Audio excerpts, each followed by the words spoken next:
Hello, my beautiful darlings, how are you?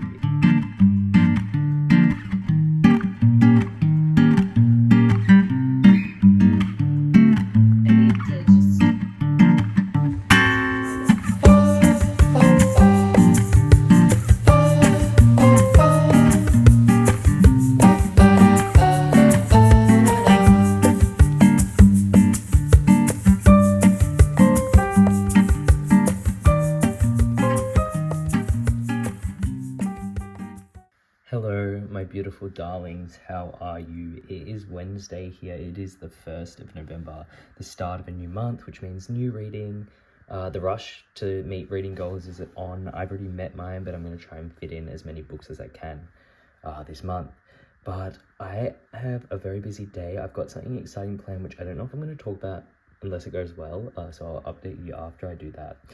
And then I'm going to get a haircut, I'm getting the mop chopped, I'm getting the mullet taken off. I know, sad times, but it's just not manageable anymore. I've been really stressed, like really stressed. So I'm breaking out a little bit, which isn't really great for what I'm about to do, but whatever. And then I am gonna start Blue Nights. I just finished Blueberries buddy read with Nathan, which was so lovely. Thank you, Nathan. I love you so much.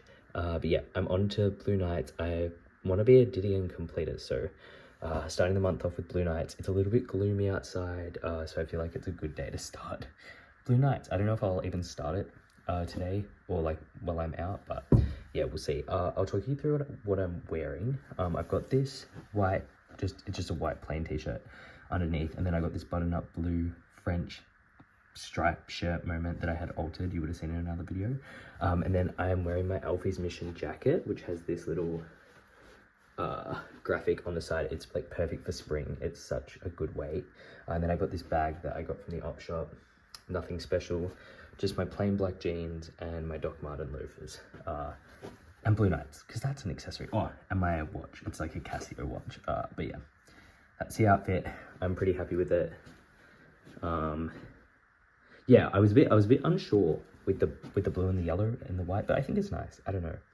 We'll see. But yeah, that's what I got planned for today. I'll update you later, and hopefully I can start Blue Nights. So yeah, I'll talk to you soon. Toodaloo. Hello, my beautiful babies. It is 7 o'clock here on the dot in Australia. I have some updates for you. So that thing I talked about this morning that I didn't think I'd be able to talk about very much, I'm going to talk to you about it now. So I went for a trial shift at a local bookstore called Heads and Tails. It's very new, it's 7 months old, and we live in a very touristy area. So they were looking for some more hands. And I contacted them just wanting to learn more about the publishing industry, book selling, all of that. And they took a chance on me and I did a trial and it went really well. So I will be starting work there a few days a week, hopefully moving some like more hours in there. And that's so exciting because it was so enjoyable. Like I just felt so at home and I have so much to learn, but I already feel like I have a place there, which is really nice, a sense of belonging. So yeah, and it's so close to my house. It's just the stars are aligning and it's really nice to feel that and like taking a leap on this area of my life and putting some time into my passion and seeing if it works out in terms of work. So yeah, that was my exciting update. I got a haircut. If you couldn't already tell, you probably couldn't. It's much better. I think I've still got to play with styling because I would like it to be a bit more like that. But yeah, it's much more manageable, I think, especially as it gets hotter here in Australia. It will be nice. I'll probably go back in like 6 weeks or so. It was a new hairdresser and she slayed. So yeah, they're my updates. I'm going to do some more filming tonight. I've left that, which I'm silly. I've got to film my reading wrap up and you've probably already seen that. I'm going to try and upload that soon. But yeah, they're all my updates. That's about it. I'm going to read some Blue Nights tonight. By Didion and sink my teeth into it. I've got work tomorrow, and yeah, not too many plans for the weekend, but hopefully I speak to you before then. I know I've been pretty bad at that, but I'm gonna get better, I promise. All right, toodaloo, goodbye. I'll talk to you soon. Ta-da. Hello, my darlings. How are you? I got home from work around an hour or so. And I'm feeling really tired, a little bit flat. Work's so overrated, I tell you that much. But I guess we have to do it because I spend too much money. But I thought I'd jump on here and update you guys about Blue Nights because I started that today and I'm already like 60 pages into it. I work 7:30 to 5:30, so I don't know how I actually read that much, but I'm loving it so much, and it is definitely like the highlight of my day, or one of the highlights. So yeah, Blue Nights, it's Didion, so I can't complain at all. It's exquisite, the prose is magnetic, and it's so impactful already. I think the fact that it's discussing something so devastating and something that not a lot of people go through is very interesting. And like no parent should lose their child, and I think that's something a lot of people don't think about. And so when you bookmark, so when you're confronted with that, it makes it all the more devastating. So yeah, very interesting. I think a concept which I was really fascinated with is Joan having to come to terms with all these things that she sort of ignored, especially about Quintana and her diagnoses. The one page which I really liked, I've already underlined so much, but the line in here that I wanted to talk to you guys about was this line: what I had not seen, or what I had in fact seen but failed to recognize, were the frantic efforts to avoid abandonment. How could she have ever imagined that we could abandon her? Had she no idea how much we needed her? And I think this lack, this miscommunication more so, is very upsetting. I think like I was almost sobbing in my car because Joan couldn't go back and she couldn't tell Quintana how much she loved her and how much she wasn't going to abandon her and all these things. And so I think this is really going to be devastating, and I'm going to love it in the only way that you can, I guess, for such a sad memoir. But yeah, I think I'm going to give this to my dad to read after me because I think he will really enjoy this. But yeah, so that was the first thing I wanted to talk about, Blue Nights. I'll update you as I go, obviously. And then the next thing I wanted to talk about was Minor Detail by Adania Shibli. This was sent to me by Text Publishing. I wanted to speak about it on my TikTok page. And I've been sent things from by text before, so I reached out to them, and they sent it straight away, and yeah, it came within one night. Like it was express posted to me, which was really interesting. And I think, like myself, a lot of people are feeling quite overwhelmed and don't really know where to start with the genocide. And a lot of people can't or don't have the means to donate, and they love reading. So the best thing that I think is, next to donating and spreading awareness, is educating yourself and learning a bit more and listening to Palestinian voices. Adania Shibli was set to receive an award for the Frankfurt Book Fair, if I'm correct, and this war was revoked on the basis of the war in Israel, which is just, I just can't even fathom it. And I think now is a more important time than ever to listen to Palestinian voices. So I really wanted to jump on the readathon that is going around TikTok and just make this book known and give people an opportunity to educate themselves. And I think I need to read more about it and hear more Palestinian voices. So I really wanted to get my hands on it. So thank you so much to Text Publishing for sending this to me. I love you guys. You always sort me out. They sent me a note saying, "Hey Charlie, I hope you enjoy this. We're so glad you're wanting to share the importance of this novel, Kate and the Text team." So Text Publishing are wonderful people. They're an independent publisher in Melbourne. I know this is out by Fitzcarraldo. In other places, we can't get it by Fitzcarraldo here. I would have preferred that edition. But nevertheless, I'm so happy to have it. So if you don't know what this is about, this is a book that has an alternating timeline. So between 1948, if I'm correct, in the midst of a war after a young woman is raped, and then it splits to present day, and it looks at a young woman who becomes fascinated with this minor detail in the grand scheme of the war, but she becomes obsessed with this story. And apparently it's phenomenal, it's haunting, it's devastating. So I think it'll be a really important and confronting read that I really want to get to. So I'm going to try and read that in the next week as well. So if you want to join me, I think there'll be a lot of information on it over on TikTok, and there's like a big drive to get this book out there. So if you have the means to purchase this book, please do it. Yeah, anywho's Minor Detail by Dani Shibley. Please check it out. And I'm going to talk to you over the next few days. I don't know. Maybe I'll update you tomorrow morning before work. If I read a bit more tonight, I'm going to try and sink my teeth into Blue Nights tonight. And then this weekend I'm going to Melbourne. So I don't know how much I'll update you over the weekend. That sort of seems to be the case, but I'll try and film a few clips as I try to do usually. So yeah, I'll talk to you soon. Thanks. Yeah, hope you have a nice weekend if you're watching this, or have a nice day. All right, bye. And then they were like...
Hello, my lovelies. It is now Wednesday, even though it feels like Thursday. I'm so tired. I had the day off yesterday, and I haven't really spoken to you in a little bit because I've just been so busy. But like, I've had a few days off, so I've just been busy, so I haven't really spoken to you. But yeah, lots going on the weekend. I headed down to Melbourne. I went to like a fete sort of thing, which like you would have seen clips of, which was really cute, really enjoyable.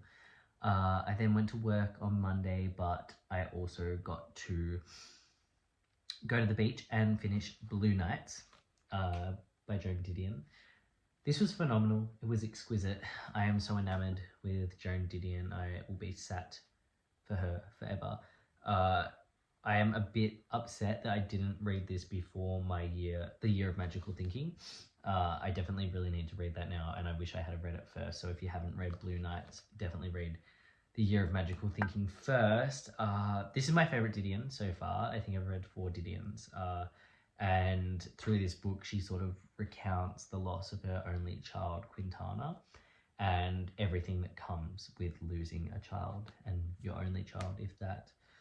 I think this book was really thought-provoking on, like, it made me think about devastation's connection to art, and how when we are faced with a massive loss or a devastation in our life, it can often lead to the best art, which is very, very interesting. I think also coping with guilt surrounding the loss of someone, whether that be your child or whoever, having guilt in the way you acted on the things you didn't say was something that was expressed and articulated really beautifully throughout this book. Also, one thing that I really, really liked was the meandering and like the non-linear like structure of it. It was very much like memory, and Joan didn't tell it in chronological order. It was just these waves of memory, which I found really beautiful. And it's sort of been a running theme throughout a lot of the recent books I've been reading. What else? What else? I think it's organic and it's beautifully written, and you can tell it's brutally honest, and it definitely bridges the gap between like people of that higher status, and it sort of just shows that we are all human and we all cope and will have to cope with grief and loss and the world falling apart around us. And yeah, beautifully written. The prose was exquisite. I underlined so many things, and it was just really nice to. I literally finished this book at like sunset, but there was no like actual sunset. It was like a blue night, and it was very It just all these books are hitting me at the most perfect time. So yeah, loved this. Really need to read more Didion, and eventually become a completist. That is my aim in life. I feel like I can die happy if I achieve that. So yeah, read Blue Nights by Didion. Really enjoyed it. Yeah, if you've read it, let me know what you thought. Then I picked up Just Kids, The Coral Sea by Patti Smith for Benjamin Journal's book club, and I read this in one sitting on the beach yesterday, and I got so sunburnt, but it was delectable. I ate it up. I will always be set for Patti Smith. I have Patti Smith tattoos, and Ben picking this for his book club just gave me an excuse to go and buy it, and it arrived in one day, which was so good. But yeah, this was just a short read, so if you're looking for something like short to fill in like the time to add another book to your reading goal, in that fly is fucking me off like a lot. Anywho's, yeah, it will be like right up your alley if you like Patti Smith. This was publicized prior to Just Kids, and Patti sort of talks about how she couldn't possibly write Just Kids. It took her so long to write that, and this seemed like what she could do, and what she could do with her grief and her guilt and the loss. And that's sort of like a running theme between Blue Nights and this, which is very interesting. But yeah, this was publicized prior to Just Kids, and it is somewhat fictionalized and a beautiful elegy to Robert Mapplethorpe. Patti uses so many devices. She uses prose, she uses art, she uses grief, she uses loss, she uses her memories to weave this like beautifully intricate masterpiece that by the end of it just will have your jaw on the floor. I loved it, and I think this like sustained poem and just the tension of it really showed the unbreakable bond that Patti and Robert had. And yeah, I just love learning more about Patti Smith, about Robert Mapplethorpe, all of them. I want to make a coffee table book like video showing you guys my coffee table books, because I do have a really beautiful Robert Mapplethorpe complete collection of all the photographs he had taken, which was a beautiful gift that I received for my birthday, my 21st birthday. So I do want to do a video on that, because that's more Robert Mapplethorpe. But like, look at how stunning that image is. Like, one thing I love about Patti Smith books, I love them. I love how beautiful they are. Like, every single Patti Smith book like looks exquisite. It is what a book should look like. These Fitzcarraldo editions and like a handful of other books is what I like. Joan Didion's books as well. Beautiful examples. That's all the book needs to be. Why are they like, I'm not going to get in. That's a complete different discussion. One thing I will talk about is, I know Renee from So I Read This Book spoke about how they are embarrassed to start a book in public. And I don't know if you guys feel that, because I did. Like, starting this on the beach, I was like, oh, people are going to think I don't read because I'm like starting a book. But I read the whole thing. So like, joke's on them. Anywho's, yeah, that's about it. I don't really have any other updates. Oh, 1 second. I want to show you something else that I received in the mail. I don't have the actual vinyl in here because I'm listening to it. I sort of want to gatekeep this, but I'm not going to. This is Calico by Ryan Beatty. So I love this album. This is sort of like, I don't even know what genre. I think it's indie pop, maybe, but it's really easy listening, especially if you guys are heading into summer. Even fall, I feel like, I don't know. But this album cover, I really like it. It's giving like me over the past few days, I feel. I wish. But I had the most amazing experience, because this person who follows me on Instagram reached out and said they were sent 2 copies of this, and they knew I loved this album and wanted to send it to me. So they literally sent me a vinyl that I had been unable to get as a gift. Like, the kindness in this vlog. I feel like Text Publishing sent me stuff. I've just been getting so many things lately, and it's really, really, really nice, and I'm really grateful for it. So thank you so much. I really appreciate it. And yeah, that's about it. Hope you guys are well. You know where to find me, downstairs in the description. Join my book club. I'm reading Bally's as well. I probably should update you on that. But I might leave that for the next vlog because I'll probably finish that in a few days. But yeah, otherwise, I'll speak to you soon. Nothing much else. So yeah, thank you guys. Subscribe as well. Why not? While you're here. Toodaloo.